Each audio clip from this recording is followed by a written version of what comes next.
Lo que no dice la lección, el cuerpo unificado de Cristo. Lección 7. La vida del pueblo de Israel giraba alrededor del templo y sus servicios para mantener la relación entre el Altísimo y su pueblo. Ahora bien, aún el primer pacto tenía ordenanzas de culto y un santuario terrenal. Vemos la separación que hace Pablo entre los servicios y el templo. Pero cuando vino el cumplimiento del tiempo, Dios envió a su Hijo, nacido de mujer y nacido bajo la ley, y con ello reformar, mejorar los servicios en la primera y segunda parte, el lugar santo y el lugar santísimo respectivamente. ¿Por qué? Dando el Espíritu Santo a entender con esto que aún no se había manifestado el camino al lugar santísimo, entre tanto que la primera parte del tabernáculo estuviese en pie. Con esto quiere Dios que entremos ahora nosotros, y este es el propósito del Espíritu Santo al ser enviado, lo cual es símbolo para el tiempo presente, según el cual se presentan ofrendas y sacrificios que no pueden hacer perfecto en cuanto a la conciencia al que practica ese culto. O sea, su ineficacia en nosotros reclama una reforma, ya que consiste solo de comidas y bebidas, de diversas abluciones y ordenanzas acerca de la carne, impuestas hasta el tiempo de reformar las cosas. Pero estando ya presente Cristo, sumo sacerdote de los bienes venideros, por el más amplio y más perfecto tabernáculo, no hecho de manos, es decir, no de esta creación, y no por sangre de machos cabríos ni de becerros, sino por su propia sangre, entró una vez para siempre en el lugar santísimo, habiendo obtenido eterna redención. No por un solo día, como en el viejo pacto, es a ti, a mí, a cada uno de nosotros, Dios nos constituye en iglesia y templo. Dice, maridos, amad a vuestras mujeres, así como Cristo amó a la iglesia, tú, y se entregó a sí mismo por ella, muriendo por ella en la cruz, por ti, para santificarla, habiéndola purificado en el lavamiento del agua por la palabra, expiando y purificándola en el día de la expiación, a fin de presentársela a sí mismo una iglesia gloriosa, que no tuviese mancha ni arruga ni cosa semejante, sino que fuese santa y sin mancha. Esta iglesia eres tú, en quien todo el edificio, bien coordinado, va creciendo para ser un templo santo en el Señor, en quien vosotros también sois justamente edificados para morada de Dios en el Espíritu, para ser templo del Espíritu Santo. ¿Qué es mejor delante de Dios? ¿Unidad en propósito o unidad entre nosotros? Sobre todo, vístanse de amor, lo cual nos une a todos en perfecta armonía. Menciona Efesios 4, del 1 al 6, las palabras como humildad, mansedumbre, paciencia. Dice en Gálatas, mas el fruto del Espíritu es amor, que se manifiesta en gozo, paz, paciencia, benignidad, bondad, fe, mansedumbre, templanza. Contra tales cosas no hay ley que los culpe. Y no es que nos ayuden, son necesarias en nuestro diario vivir, en el quehacer cotidiano. El Espíritu Santo da un solo fruto, ágape, amor. Por nuestra relación con el Espíritu Santo, personal, ¿qué es lo que necesariamente hemos de recibir y qué es lo que no necesariamente hemos de recibir? En español tenemos una sola palabra para amor. En el griego hay 4. Fileo, el de la amistad. Eros, el de la pareja. Estorge, en la familia. Y ágape, el incondicional. Los 3 primeros son condicionados, basados en los sentimientos y en la relación. El último, ágape, es un principio, no es un sentimiento, dice Santiago. Hermanos míos, tened por sumo gozo cuando os halléis en diversas pruebas, sabiendo que la prueba de vuestra fe produce paciencia. Mas tenga la paciencia su obra completa, para que seáis perfectos y cabales, sin que os falte cosa alguna. Así que el propósito de la prueba de nuestra fe, ¿en quién? Es que seamos perfectos y cabales, sin que nos falte nada, por lo cual la paciencia no tiene nada que ver con soportar o tolerar, en el sentido de aguantar. Hermanos míos, tomad como ejemplo de aflicción y de longanimidad a los profetas que hablaron en el nombre del Señor. He aquí, tenemos por bienaventurados a los que sufren. Habéis oído de la paciencia de Job, y habéis visto el fin del Señor, que el Señor es muy misericordioso y compasivo. Somos unidos en Cristo, pero primero nos acercó al Padre. Dice, pero ahora, unidos a Jesucristo, ya no están lejos de Dios, porque la muerte de Cristo los acercó a Dios, el Padre, mediante un sacrificio. Es la única manera de acercarnos al Padre, para que todos sean uno, como tú, oh Padre, en mí y yo en ti. Que también ellos sean uno en nosotros, para que el mundo crea que tú me enviaste. La gloria que me diste, yo les he dado, para que sean uno, así como nosotros somos uno. Mediante la gloria del Padre somos unos con el Padre y el Hijo. Yo en ellos y tú en mí, para que sean perfectos en unidad, para que el mundo conozca que tú me enviaste, y que los has amado a ellos como también a mí me has amado. Y el amor ágape hace perfecta esta unidad. Hay un solo cuerpo, tú, la iglesia, por la que Cristo se entregó a sí mismo, un solo espíritu, y lo santificó purificándola mediante la palabra. Una sola esperanza, a ser hijos, sino que han recibido el espíritu de adopción, por el cual clamamos Abba Padre. Somos reconciliados con el Padre como hijos, mediante la promesa del Padre que oísteis de mí. Un solo Señor, que a este Jesús a quien vosotros crucificasteis, Dios le ha hecho Señor y Cristo. Una sola fe, la de Jesús, y Él la tenía en su Padre, nuestro Padre. Un solo bautismo, el del agua y del Espíritu. De cierto te digo, que el que no naciere de nuevo no puede percibir el reino de Dios. De cierto te digo, que el que no naciere de agua y del Espíritu no puede entrar en el reino de Dios. Un solo Dios y Padre. Esto es lo que quiere el Padre. En el primer grupo de 3 nos muestra cuál es el objetivo de su solo y único plan. Nosotros, sus hijos. En el segundo grupo de 3 nos muestra mediante quién va a hacer posible esto. Mediante Cristo Jesús, Rey y Señor nuestro. Entre Efesios 4:8 y Salmos 68:18, lo que cambia el apóstol Pablo por inspiración fue dones recibidos por dones dados. ¿Y para qué?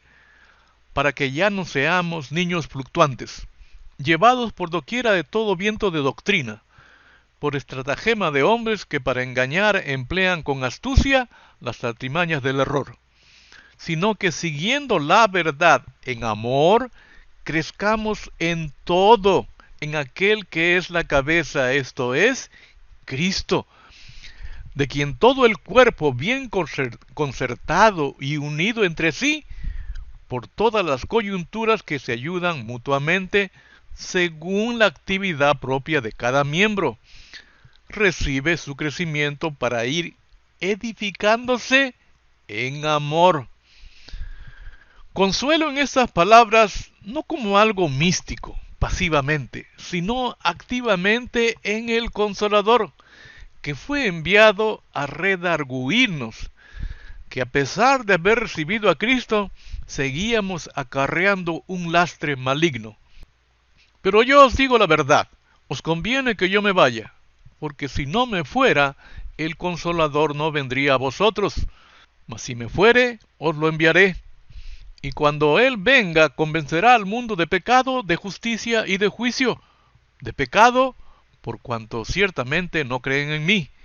De justicia, por cuanto voy al Padre y no me veréis más.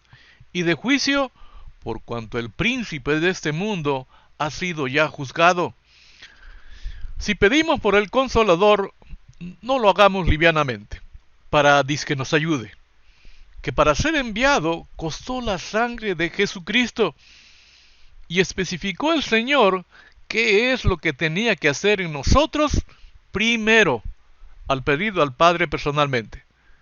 Redarguirnos de pecado, de justicia y de juicio. Ejemplo de pecado porque no creen en mí. Un mandamiento nuevo os doy, que os améis los unos a los otros, así como yo os he amado.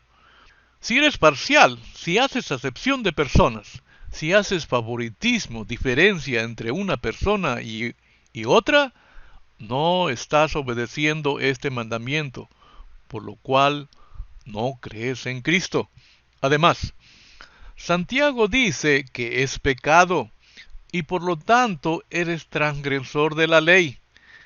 Si al ser parcial me hago transgresor de la ley, ¿qué mandamiento de los 10 transgredí? El mejor don que Cristo pudiera haber dado es el Espíritu Santo, y de este ser provienen los demás dones, que costó su muerte. Es necesario que me vaya, porque si no lo hago no podré enviarles al Espíritu Santo, mas si me fuere os lo enviaré. Y este ser, el Espíritu Santo, es el único que puede hacer válido en nosotros el sacrificio de Jesucristo en la cruz. En sus discípulos, lo primero que hizo en ellos después de haber resucitado es que recibieran el Espíritu Santo, en la tarde del primer día de la resurrección. Y en el 50º día, después de la resurrección, fueron bautizados por el Espíritu Santo, cumpliéndose en ellos la promesa del Padre que oísteis de mí. Desde Moisés hasta Malaquías, el arca en el lugar santísimo, es Dios entre nosotros. Es enviado el Cristo y es Dios con nosotros. Cristo hace posible que sea enviado el Espíritu Santo y será Dios en nosotros. O como dijo el Padre, es el cumplimiento de la profecía de Joel. El Padre, en su infinita sabiduría, de acuerdo con su solo y único plan, envía a su Hijo, el cual al cumplir su misión envía al Espíritu Santo, el cual hace realidad en nosotros ágape, mediante la regeneración, para luego recibir dunamis, y así quedarse en nosotros. Dice la hermana White, en El deseado de todas las gentes, de 1955, capítulo 73, como título, No se turbe vuestro corazón, en la página 617. Dice así: al describir a sus discípulos la obra y el cargo del Espíritu Santo, Jesús trató de inspirarles el gozo y la esperanza que alentaba su propio corazón. Se regocijaba por la ayuda abundante que había provisto para su iglesia. El Espíritu Santo era el más elevado de todos los dones que podía solicitar de su Padre para la exaltación de su pueblo. El Espíritu iba a ser dado como agente regenerador, y sin esto el sacrificio de Cristo habría sido inútil. Lo había sintetizado yo en esta frase: si no aceptamos al agente regenerador en nuestras vidas, en vano murió Cristo. Y en más de 45 años de Adventista del Séptimo Día, no he escuchado que se haga referencia a este escrito de la hermana White. Y dice más. Dice: el poder del mal se había estado fortaleciendo durante siglos, y la sumisión de los hombres a este cautiverio satánico era asombrosa. El pecado podía ser resistido y vencido únicamente por la poderosa intervención de la tercera persona de la divinidad, que iba a venir no con energía modificada, sino en la plenitud del poder divino. El Espíritu es el que hace eficaz lo que ha sido realizado por el Redentor del mundo. Por el Espíritu es purificado el corazón. Por el Espíritu llega a ser el creyente partícipe de la naturaleza divina. Cristo ha dado su Espíritu como poder divino para vencer todas las tendencias hacia el mal, hereditarias y cultivadas, y para grabar su propio carácter en su iglesia. En el primer día de la semana, ya atardeciendo, se presentó Jesús a sus discípulos. Entonces Jesús les dijo otra vez: paz a vosotros. Como me envió el Padre, así también yo os envío. Y habiendo dicho esto, sopló y les dijo: recibid el Espíritu Santo. La palabra sopló en griego que se usa aquí, y es la única vez que se usa, es infuso. Para hacer infuso, soplar, el objetivo tiene que estar cerca.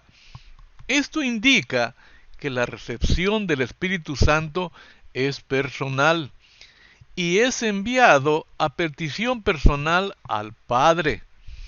He preguntado muchas veces: ¿cuándo recibieron los discípulos del Espíritu Santo? Y responden: Pentecostés. Por esta recepción del Espíritu personal hace que el trabajo de Cristo en la cruz y su resurrección sea por ti, por mí, por cada uno de nosotros, su iglesia personal. La iglesia eres tú. El templo que quiere limpiar, sanar, expiar, eres tú. ¿Qué dice la Escritura? ¿No sabéis que sois templo de Dios y que el Espíritu de Dios mora en vosotros? Finalmente, Dios en nosotros. Si alguno destruyere el templo de Dios, Dios le destruirá a él, porque el templo de Dios, el cual sois vosotros, santo es. Santidad no es el cuerpo, es la cabeza, el cerebro, la mente, que rige a los miembros del cuerpo, como la lengua. Para iniciar el proceso de regeneración, de crecer en Cristo hacia la unidad en Cristo, y así entre nosotros, es necesario la relación con el Espíritu Santo. No hay otra manera. Si no lo hacemos, caminaremos en círculo en el desierto. Esta unidad es una certeza espiritual, no solamente teológica. Os ruego, pues, hermanos, por el nombre de nuestro Señor Jesucristo, que habléis todos una misma cosa, y que no haya entre vosotros divisiones, sino que estéis perfectamente unidos en una misma mente y un mismo parecer. Quiero decir que cada uno de vosotros dice: yo soy de Pablo, y yo de Apolos, y yo de Cefas, y yo de Cristo. ¿Acaso está dividido Cristo? ¿Fue crucificado por Pablo por vosotros? ¿O fuisteis bautizados en el nombre de Pablo? Seguir a alguien que no sea a Cristo, cualquiera sea la razón, todo viento de doctrina, es negar en nuestras vidas el sacrificio de Cristo y seguir siendo religiosos, niños en Cristo, no maduros. Dice: de manera que yo, hermanos, no pude hablaros como espirituales, sino como carnales, como a niños en Cristo. Tuve que alimentarlos con leche, no con alimento sólido, porque no estaban preparados para algo más sustancioso, y aún no están preparados, porque todavía están bajo el control de su naturaleza pecaminosa. Tienen celos, envidias unos de otros, y se pelean entre sí. ¿Acaso eso no demuestra que los controla su naturaleza pecaminosa? ¿No viven como la gente del mundo? Cuando uno de ustedes dice: yo soy seguidor de Pablo, y otro dice: yo sigo a Apolos, ¿no actúan igual que la gente del mundo? En otra parte también dice acerca de ser maestros. Porque debiendo ser ya maestros después de tanto tiempo, tenéis necesidad de que alguien vuelva a enseñarles los principios más elementales de la palabra de Dios. Dicho de otro modo, necesitan leche en vez de alimento sólido. El que solo se alimenta de leche es inexperto en el mensaje de justicia. Es como un niño de pecho. Pero el alimento sólido es para los que han alcanzado madurez, para los que por el uso tienen los sentidos ejercitados en el discernimiento del bien y del mal. Solamente maestros pueden hacer discípulos, pero en la misma materia que enseñó nuestro Maestro, Rey y Señor, el reino. El discípulo no es mayor que su maestro, pero una vez instruido es como su maestro. Hasta aquí nuestra contribución a la lección.